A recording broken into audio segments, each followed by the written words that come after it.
Welcome back to Women's Wealth, The Middle Way, the show that answers your questions about work, money, and family. My name is Susan McGlory Michael, and I am the CEO and founder of Gleneagle, a wealth management firm in New Jersey.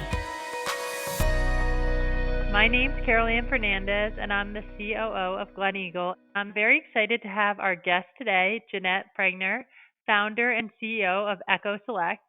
She started her company while raising her teenage sons and turned her vision of creating a meaningful impact into a thriving business built to support her family and employees for generations. Welcome, Jeanette. Hello.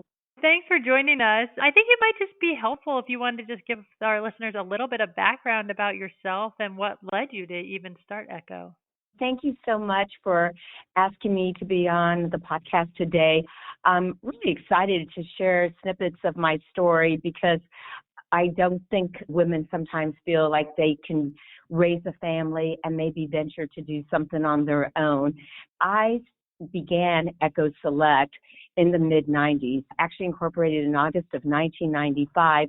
And there's probably a lot of people that weren't even born back then, but that was at the dawn of the internet.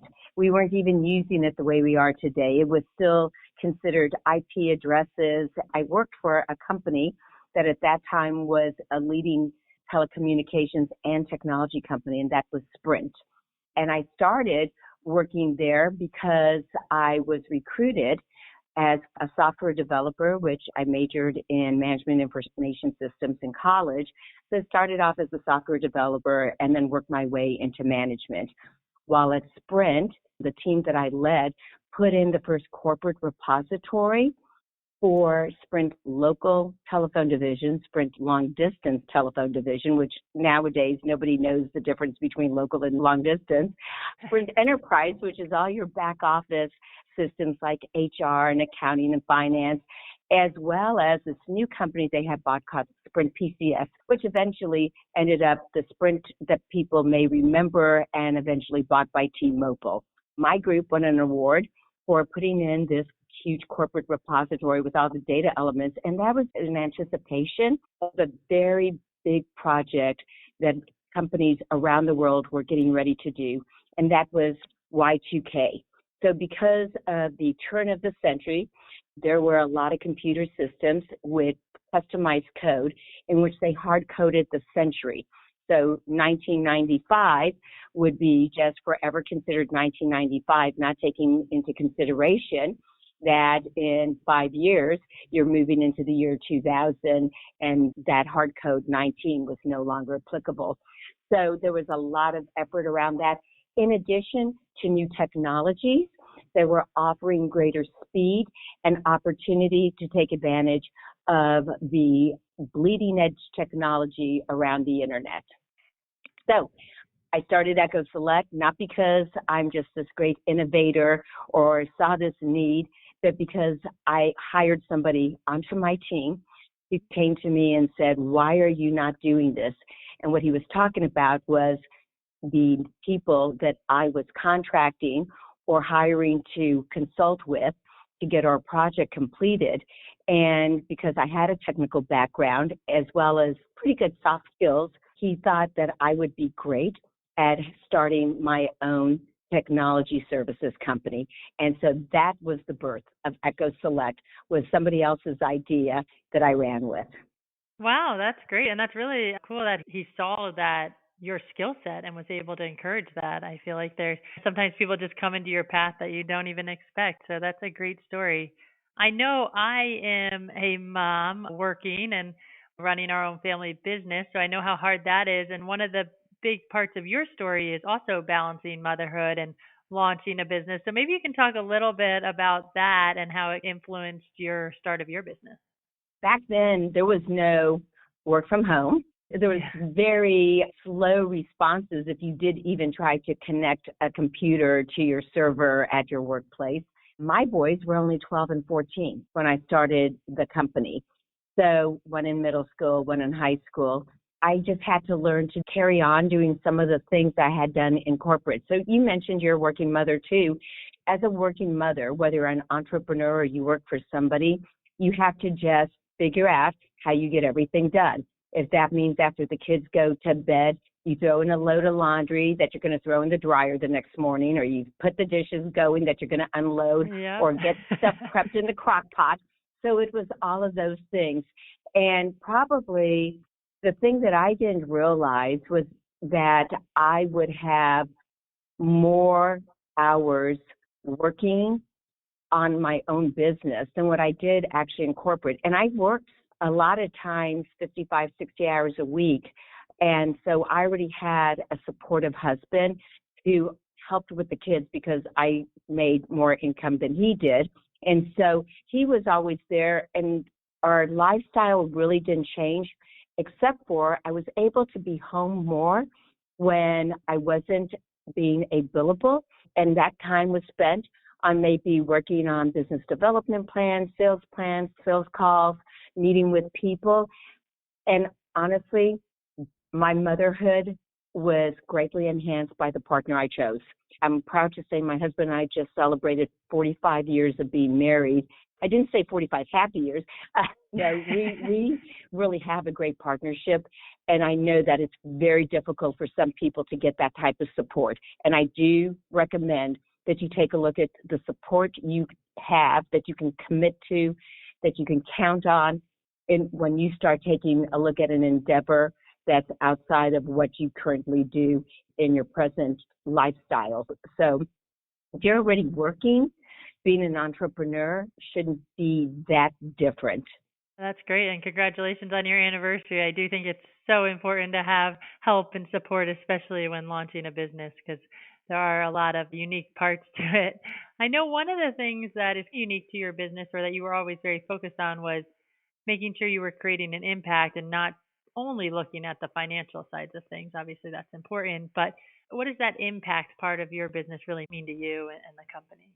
I think right from the get-go, the first impact that I saw when I created the business plan was I could create my own destiny by offering what I thought would be a better value to clients who at that time were looking to modernize their legacy IT systems, right? Right off the bat, it's like, I can give them a better value. I'm a technical person. This is what I bring to the table.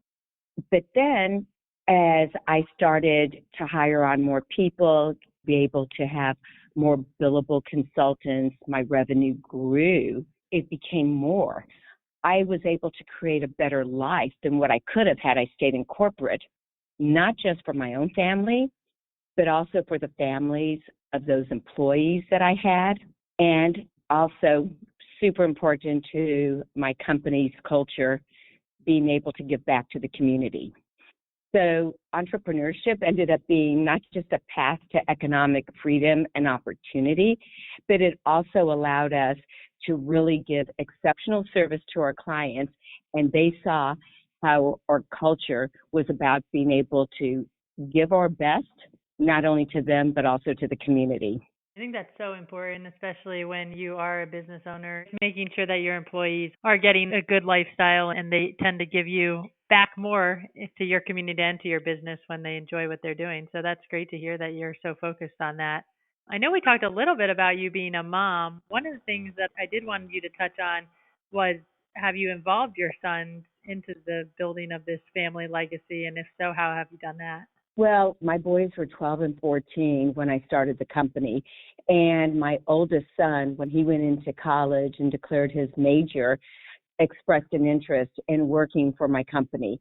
And from the get-go, I had a heart-to-heart conversation with both of them that they were expected to earn a 4-year degree, and they were also going to be expected to work at least 2 publicly traded companies before they would work for me.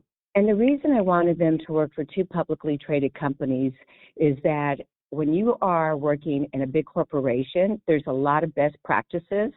You can also see where there's some waste, but you're not coming into a small business and thinking you can just leave whenever you want to. I don't know about you, but there were many a times where I had to pick up kids by 6 p.m. and I had a last-minute 4:30 meeting being called, and I'm scrambling to make sure somebody could pick up my children from daycare. you have to be able to roll with that when you work in a big company. And I did not want them to think just because their mother was running the company that they could get away with things other employees couldn't. And then once they met those parameters, both of them did come in and work in different roles. They both had their strengths and things that they do very well. And I've only have 2 sons, and they love and respect each other very much. And I gave them the space to grow into what they naturally pivoted towards. My oldest son is our president and COO, and we have a succession plan there. And there's not micromanagement, but there's some guidance and coaching. And our younger son works in a different division, and he's a leader there. And so I feel really good that I was able to let them take on challenges, have them see what they liked best, and make sure that the company wouldn't suffer just because there were family members in it. They were expected to pull their weight. That's so funny that you say working in other companies. I joined second generation family business as well, and my mom started it, and it was the same way. I have 3 brothers, only one other brother besides me is in the company. She always said you had to go get the school of hard knocks, which is basically go work at other bigger firms, and then if you still want to come back, come join this company. But I do think there is a lot that you learn from other places that you can bring back and help the company grow, and you just understand a little bit more about business. It was funny to hear you talking about that because it's the same way that we were taught. I'm on the other end, though. I'm the one joining. So I guess. But then, don't you feel that was yep. valuable? I think it was so valuable. Yeah.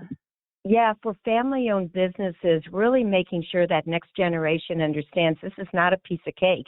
And by the time they come in, whether it's a year or 2 later or 20 years later, there's a lot that has been done. There's a lot of blood, sweat, and tears that they had to suffer through, you know? I think it also helps with the employees because you're not coming in and just being handed a company, right? You have to have the background, and then you have to work your way up even when you join. So I always found it was helpful in that sense too, because you tend to be respected by the other employees in the company as well as when you don't walk into your parents' firm and start running it right away. Right.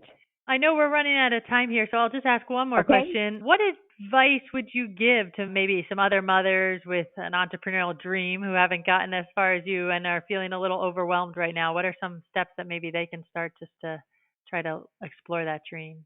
I love to dream big because I feel like if you reach for the stars, if you only hit the moon, you've still accomplished a lot. And for anybody who feels overwhelmed about anything, whether it's a personal or professional goal, my mantra is always, you eat an elephant 1 bite at a time. So don't let the size of your dream paralyze you. Break it down into manageable steps, and each day is about getting something done. So it's already hard enough being a mom. It takes time and patience, but being an entrepreneur is only all of those elements that you have of being a working mom. You're going to work really hard. It's going to take a strong support system, perseverance, and a lot of grit. And there's never going to be a perfect moment. I love to say we can have it all. It's just not always at the same time. So just start.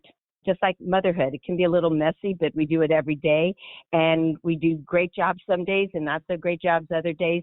Be kind on yourself and go and reach for those stars. I love that. Well, thank you so much for joining us. This has been so inspiring hearing you speak about the business, and I've just really enjoyed it because being in a family business myself, it's always fun to also hear how other people are doing it. But thank you for taking the time to join us today. Of course, and thank you so much. I look forward to hearing all of your podcasts. Thanks for tuning into today's episode of Women's Wealth, The Middle Way.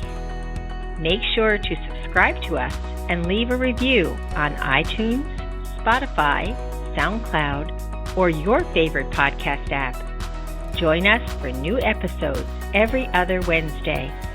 See you in 2 weeks.